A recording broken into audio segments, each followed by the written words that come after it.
Assalamualaikum warahmatullahi wabarakatuh. Perkenalkan, nama saya Nugi Welando dengan NIM 121300063 dari Program Studi Teknik Kelautan. Pada kesempatan kali ini saya akan menjelaskan beberapa modul yang ada pada mata kuliah metode numerik. Yang pertama itu adalah pengenalan.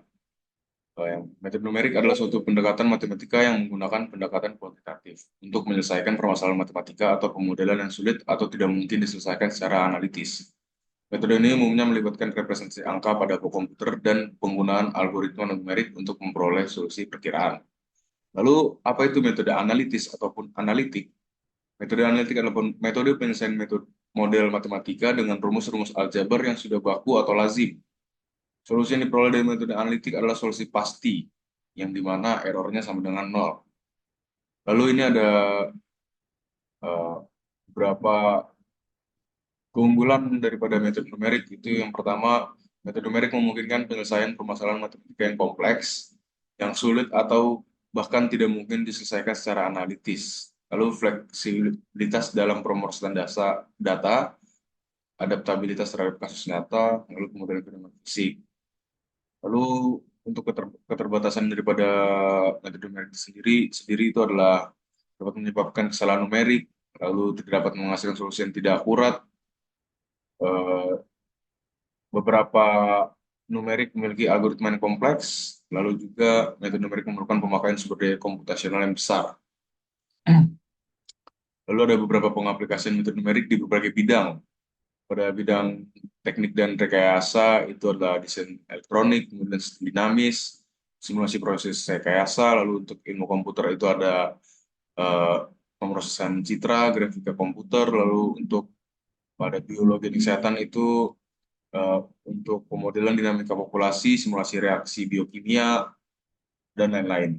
Lalu untuk kesalahan error adalah perbedaan antara nilai yang diukur atau dihitung dengan nilai sebenarnya. Terdapat beberapa jenis kesalahan error dalam konteks matematika dan ilmu komputasi, antara lain. Yang pertama itu kesalahan absolut. Perbedaan antara nilai yang diukur dan nilai sebenarnya. Daripada rumus yang ada sudah sedia keterangannya. P itu nilai eksak, lalu P bintang itu nilai perkiraan ditambah E besar dan E kecil itu kesalahan terhadap nilai eksak atau kesalahan absolut.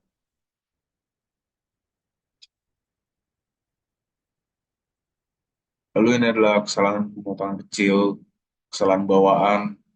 Kesalahan bawaan itu adalah kesalahan karena nilai data. Kesalahan relatif itu adalah kesalahan yang dinyatakan sebagai presentasi dari nilai sebenarnya. Ini ada rumus kesalahan relatif. Lalu kesalahan pembulatan itu juga kesalahan yang karena tidak diperhitungkannya beberapa angka terakhir. Jadi misalnya jika ada suatu angka yang dibagi, hasil pembagiannya itu tidak diteruskan secara menyeluruh. Lalu di sini ada akurasi dan presisi. Akurasi itu adalah mengacu pada seberapa dekat nilai yang dihitung atau diukur sesuai dengan nilai sebenarnya. Lalu presisi itu mengacu pada seberapa dekat nilai-nilai yang dihitung atau diukur satu sama lain. Di gambar sudah terlihat ini ada akurasi yang rendah tanpa presisi yang tinggi. Lalu akurasi yang rendah dan presisi yang tinggi. Ini akurasi tinggi, presisi rendah. Akurasi tinggi, presisi rendah. Lalu ada dari Taylor. Dari Taylor adalah representasi fungsi matematika sebagai jumlah tak hingga suku berdasarkan turunan fungsinya di suatu titik tertentu. Dari Taylor dari suatu fungsi. Dari ini memberikan pendekatan polinomial untuk fungsi berhingga pada nilai tersebut. Oke, kali ini kita masuk ke modul akar-akar persamaan. Eh, akar dari satu fungsi adalah nilai variabel bebas yang fungsi bernilai nol. Contoh penyelesaian analitik untuk fungsi kuadratik. Ya, seperti ax pangkat 2 tambah bx tambah c sama dengan nol. Lalu untuk akar persamaan sama x1 dan 2 sama dengan min b tambah akar b kuadrat kurang 4ac per 2a. Aplikasi penyelesaian kasus dengan akar persamaan. Pertama, penentuan akar persamaan berguna untuk menentukan x membuat fx sama dengan nol. Lalu untuk menentukan titik ujung interval itu ada dibutuhkan penentuan domain suatu fungsi. Lalu penentuan nilai ekstrim di mana fx bernilai nol misalnya untuk mengidentifikasi nilai optimum. Lalu di sini ada maksimum, lokal maksimum, dan lokal minimum untuk penentuan. Lalu metode lain dalam penentuan nilai akar persamaan adalah dengan memplotkan nilai persamaan, sehingga kita menarik kesimpulan bahwa nilai akar persamaan adalah saat kurva melintasi sumbu X, dengan kata lain saat fx sama dengan 0. Namun cara visual ini juga memiliki kekurangan karena pengamatan visual tidak presisi. Cara lainnya adalah dengan menggunakan pendekatan trial and error, di mana kita coba memasukkan nilai X ke dalam persamaan yang akan menghasilkan suatu nilai X, hingga kita dapatkan nilai fx sama dengan 0. Cara trial error ini tentunya akan memakan banyak waktu sehingga tidak efisien. Metode numerik mempelajari berbagai metode untuk mendapatkan nilai pendekatan dari akar persamaan dengan metode yang lebih cepat dan berakurasi tinggi. Lalu ada bisection method, metode setengah interval. Ini adalah metode yang paling sederhana di antara beberapa metode yang akan kita pelajari. Bisection ini mengasumsikan bahwa fungsi fx adalah kontinu pada interval A1 dan B1, serta FA1 dan FB1 kurang dari 0. Karena itu terdapat minimal satu akar pada interval A1 dan juga B1. Ini adalah metode bisection. Interval selalu dibagi dua sama lebar. Jika fungsi berubah tanda sepanjang suatu subinterval, maka letak akarnya kemudian ditentukan ada di tengah-tengah subinterval. Proses ini diulangi untuk memperoleh hampiran yang berhalus. Lalu ada langkah-langkah penyelesaian metode setengah interval. Yang pertama itu kita hitung fungsi pada interval yang sama dari X sama pada perubahan tanda dari fxi dan fxi plus 1, yaitu apabila fxi dikali fxi plus 1 kurang daripada 0. Lalu yang kedua, kita memperkirakan nilai pertama dari akar xt dihitung dari rata-rata nilai xi dan xi plus 1.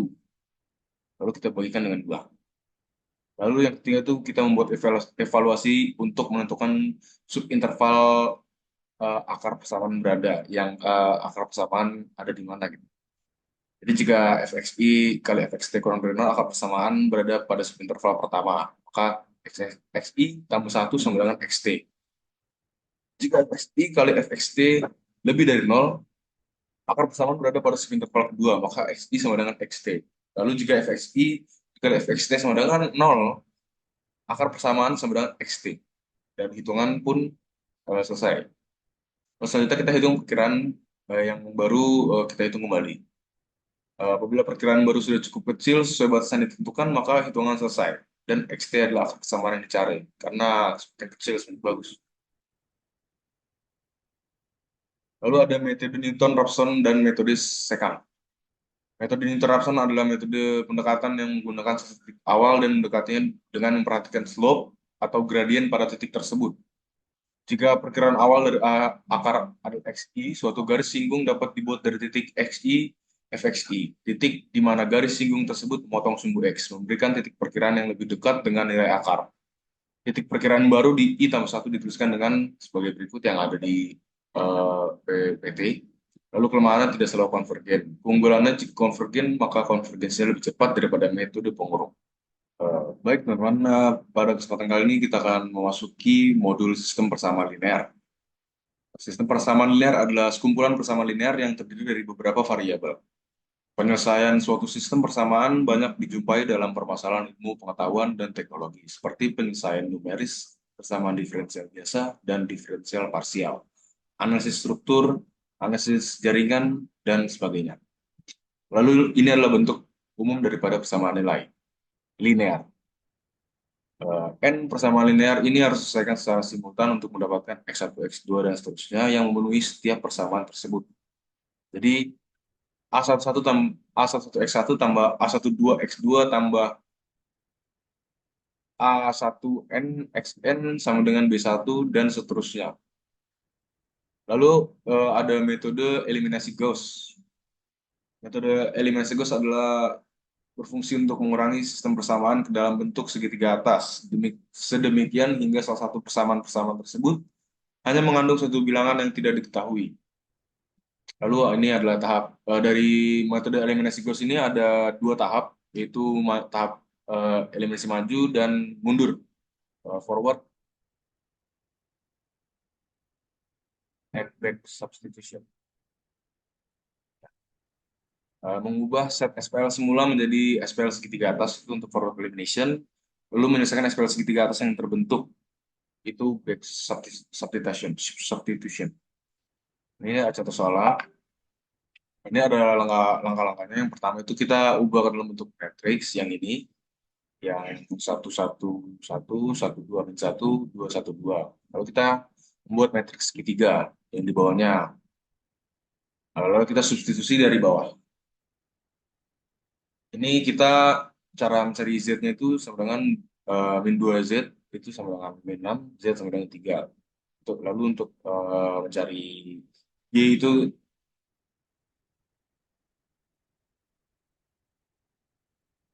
ya, sama dengan Y min 2Z sama dengan min 4, Y min 2 dikali 3 sama dengan min 4, Y sama dengan min 4 tambah 6. Lalu kita tambahkan nilai Y itu sama dengan 2. Lalu untuk mencari X itu X plus Y plus Z sama dengan 6, X sama dengan 6 min Y min Z. X sama dengan 6, min 2, min 3 sama dengan 1. Lalu kita mendapatkan X. Lalu ada metode Gauss-Jordan. Metode eliminasi Gauss-Jordan mirip dengan metode eliminasi Gauss. Dalam metode ini, bilangan yang tidak diketahui dieliminasi dari sebuah persamaan berikutnya. Lalu, metode eliminasi Gauss-Jordan pun dapat digunakan untuk menghitung matriks inverse. Metode eliminasi Gauss-Jordan ini disebut juga matriks identitas. Saya bilang dulu, share screen.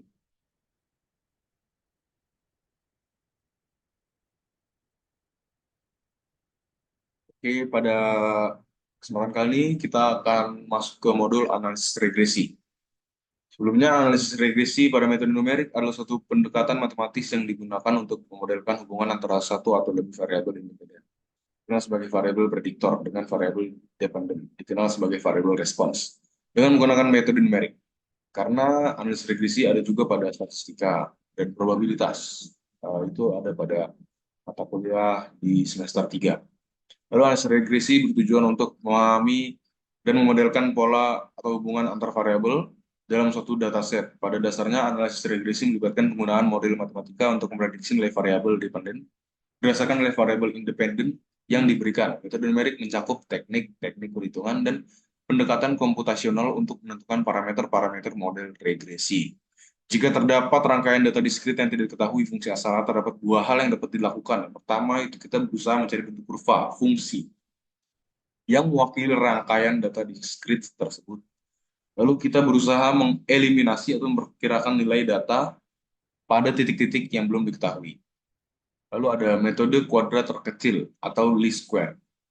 Metode kuadrat terkecil adalah suatu teknik dalam metode numerik yang digunakan untuk menemukan estimasi parameter model yang memberikan solusi paling optimal atau paling sesuai dengan data, yang dimana tujuannya adalah meminimalkan selisih antara nilai prediksi dari model dan nilai sebenarnya dari data. Lalu ini ada metode kuadrat terkecil untuk kurva linear.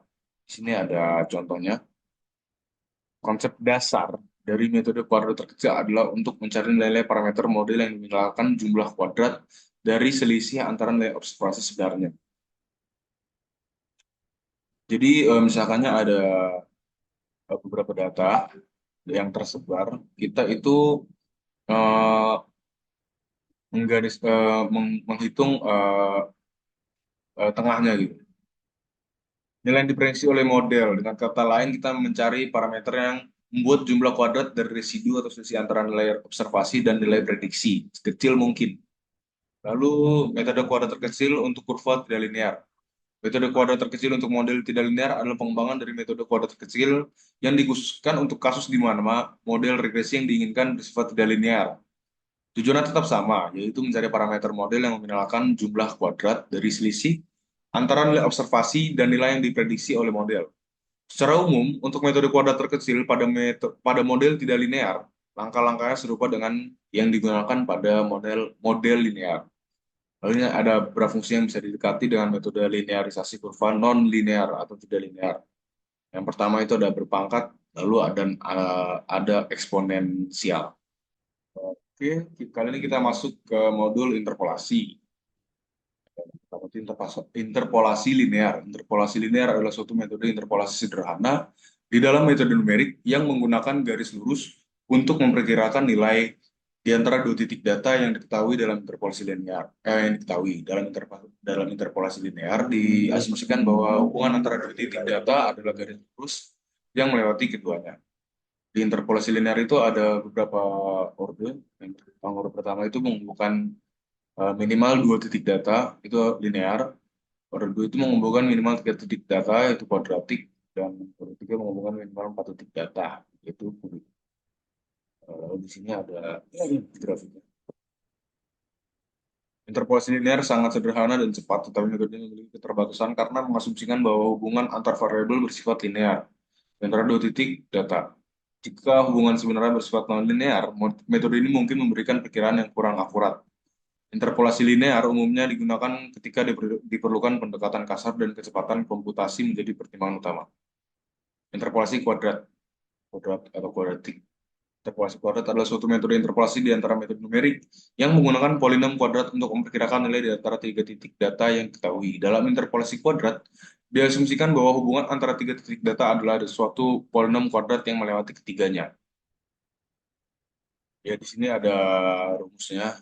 F2X sama dengan BO plus B1 dikali dengan X min XO tambah B2 X min XO dikali dengan X min X1 X0 dengan aku sama dengan A0 sama dengan B0 kurang B1 kali X0 tambah B2 kali X0 kali X1 dengan A1 sama dengan B1 kurang B2 X0 tambah B2 X1 A2 sama dengan B2. Itu cara kita pemahamannya. Lalu interpolasi kuadrat memberikan pendekatan yang lebih fleksibel daripada interpolasi linear karena dapat menangkap bentuk kurva yang lebih kompleks. Namun metode ini tetap memiliki keterbatasan, terutama jika hubungan antar variabel bersifat sangat non-linear di antara tiga titik data tersebut. Interpolasi kuadrat umumnya digunakan ketika diperlukan pendekatan yang lebih baik daripada interpolasi linear dan ketika kompleksitas model masih dapat diterima. Lalu ada interpolasi polinomial. Interpolasi ini dalam metode numerik yang menggunakan polinom sebagai fungsi matematika untuk memperkirakan atau memprediksi nilai di antara titik-titik data yang diketahui. Dalam interpolasi polinomial, polinom tersebut dirancang untuk melewati semua titik data yang diketahui. Kesamaan polinomial ditulis seperti yang ada di PPT. F2X min B0 tambah B1 kali X min X0 tambah B2 X min X0 kali X min X1. Interpolasi polinomial memberikan fleksibilitas dalam menangkap variasi data yang lebih kompleks dibandingkan metode interpolasi yang lebih sederhana. Pemilihan derajat polinomial yang tepat dan penerapan teknik interpolasi yang lebih canggih juga dapat menjadi pertimbangan penting. Lalu ada interpolasi Lagrange. Interpolasi Lagrange adalah metode interpolasi polinomial yang menggunakan polinom Lagrange untuk menghubungkan dan memprediksi nilai di antara titik-titik data yang diketahui. Polinom Lagrange secara khusus dirancang untuk melalui semua titik data. Interpolasi Lagrange itu diturunkan dari persamaan interpolasi F1 X sama dengan Fx0 tambah X min X0 kali F X1 dan X0. Ini ada orde pertama dan orde kedua. Ada orde ketiga. Seperti tadi yang di awal. Metode interpolasi Lagrange memberikan pendekatan polinomial yang sederhana dan langsung untuk memperkirakan nilai di antara titik-titik data. Keuntungan utamanya adalah kemudahan dalam implementasi. Namun metode ini juga dapat menghasilkan polinom. Kita sekarang masuk ke modul integrasi numerik. Di integrasi numerik ini ada beberapa metode, salah satunya itu adalah metode Simpson yang saya ambil. Metode Simpson itu adalah suatu teknik dalam metode numerik yang digunakan untuk mengestimasi integral tertentu dari suatu fungsi. Metode ini sering digunakan untuk menghitung luasan di bawah kurva fungsi atau mengestimasi nilai integral tertentu dengan menggunakan polinom orde kedua atau polinom kuadrat. Untuk mendekati kurva fungsi yang diintegralkan. Di sini ada rumusnya. Metode Simpson memberikan hasil yang cukup akurat untuk mengestimasi integral fungsi dan biasanya lebih akurat daripada metode trapesium. Metode lain untuk mengestimasi integral numerik. kan saya memilih metode Simpson, ada metode trapesium juga tadi. Namun perlu diingat bahwa metode ini lebih efektif untuk fungsi yang relatif halus dan memiliki kurva yang tidak terlalu kompleks. Sekarang kita masuk ke modul persamaan diferensial. Dalam penyelesaian persamaan diferensial secara analitik, dicari penyelesaian umum yang mengandung konstantas sembarang dan kemudian mengevaluasi konstanta tersebut sehingga hasilnya sesuai dengan kondisi awal. Untuk penyelesaian persamaan diferensial itu adalah d per dx sama dengan y. Lalu d per y sama dengan dx dan integral daripada d per y dengan integral dx. Penyelesaian umum itu ada eksponen inverse y dengan eksponen x plus c. Lalu adalah penyelesaian khusus y sama dengan e pangkat x. Pada persamaan diferensial itu adalah metode satu langkah dan juga metode Euler. Karena menggunakan metode pendekatan pada turunan order 1, metode Euler memiliki kesalahan pemotongan. Kesalahan itu dapat terus membesar sehingga menyebabkan kesalahan pada hitungan langkah-langkah berikutnya. Lalu ada metode Yun yang dikenal sebagai metode Runge-Kutta order 2 adalah suatu teknik numerik untuk menyelesaikan persamaan diferensial biasa. Metode ini digunakan untuk mendekati solusi numerik dari persamaan diferensial pada suatu titik tertentu. Metode Yun termasuk ke dalam kategori metode Runge-Kutta yang umum digunakan karena kestabilan dan ketepatan. Di sini ada rumusnya. Lalu ada metode Runge-Kutta. Metode Runge-Kutta adalah keluarga metode numerik yang digunakan untuk menyelesaikan persamaan diferensial biasa. Metode ini memiliki berbagai orde seperti RK2 atau Runge-Kutta orde 2, RK3, RK4, atau Runge-Kutta orde 4, dan seterusnya. Setiap orde menghasilkan pendekatan yang berbeda untuk menghitung nilai solusi pada setiap langkah iterasi. Metode Runge-Kutta memberikan pendekatan yang lebih akurat dan stabil dibandingkan dengan metode Euler yang lebih sederhana. Metode ini dapat diterapkan pada berbagai orde. Dan Runge-Kutta orde 4 adalah yang paling umum digunakan karena memberikan keseimbangan yang baik antara akurasi dan kompleksitas perhitungan. Itulah yang dapat saya jelaskan mengenai modul-modul yang terdapat pada mata kuliah metode numerik. Lebih kurangnya mohon maaf. Wassalamualaikum warahmatullahi wabarakatuh.